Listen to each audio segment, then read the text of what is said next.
Disclaimer: the content provided in this video is for informational purposes only and should not be considered financial advice. The speaker and channel do not guarantee the accuracy, completeness, or reliability of any information presented. Hey everyone, today we're diving into the question, will Australia's housing market crash? Buckle up, because it's a complex issue with no easy answers. Australian property prices have been on a tear, even as interest rates have risen. Let's explore the reasons behind this phenomenon, with a special focus on the role of quantitative easing, or QE, which is basically when the government prints more money to stimulate the economy. One major driver is the imbalance between supply and demand.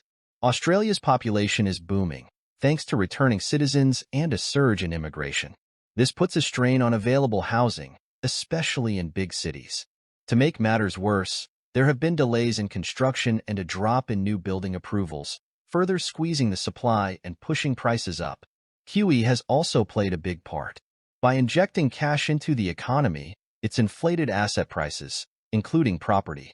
Lower interest rates during this QE era made borrowing cheaper, which fueled even more demand. This wealth effect also meant existing homeowners with more equity could jump back into the market, maybe as investors, adding even more pressure.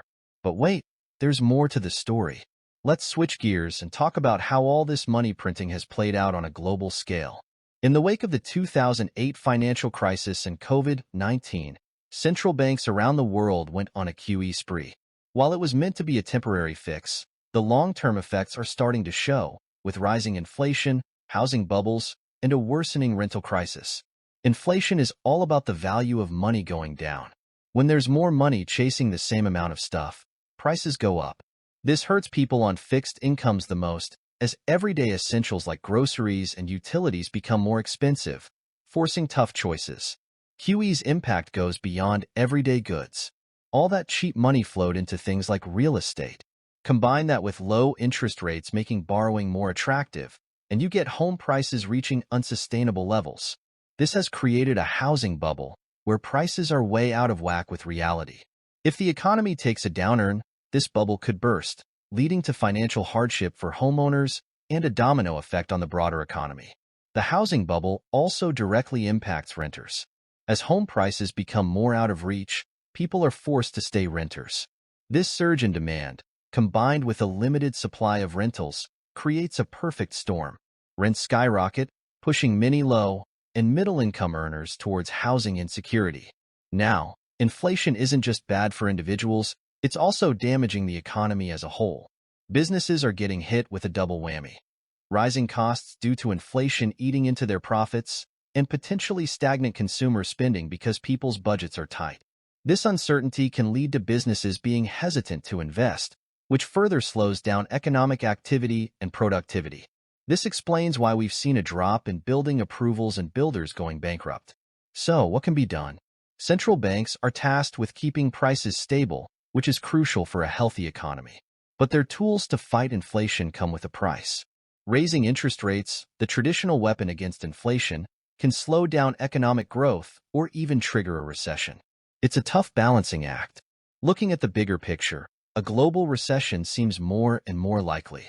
Years of easy money policies and a global debt binge have created a giant bubble. Public, corporate, and household debt levels are soaring, making economies super sensitive to even small interest rate hikes. The hope for a soft landing, where inflation is controlled without a recession, is fading fast. The bubble is just too big for a gentle slowdown. If central banks raise rates to fight inflation, the burden of servicing all that debt will become too much for many, potentially triggering defaults and a financial crisis. On top of that, there's the specter of stagflation, a scary situation with high inflation coupled with stagnant or declining economic growth. This vicious cycle traps economies with limited options to break free.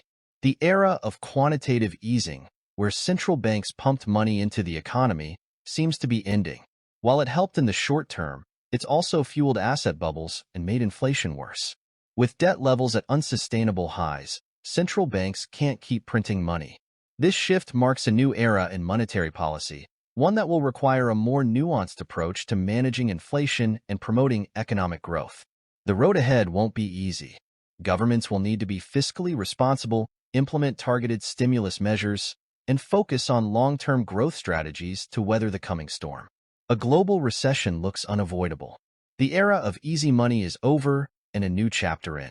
In conclusion, the Australian housing market is at a critical juncture. The surge in property prices, driven by an imbalance of supply and demand, extensive quantitative easing, and rising inflation, has created a precarious situation. The potential for a housing bubble burst poses significant risks not only to homeowners but to the broader economy. Thanks for tuning in. If you found this video informative, please like, comment, and subscribe for more insights on the housing market and economic trends. See you next time.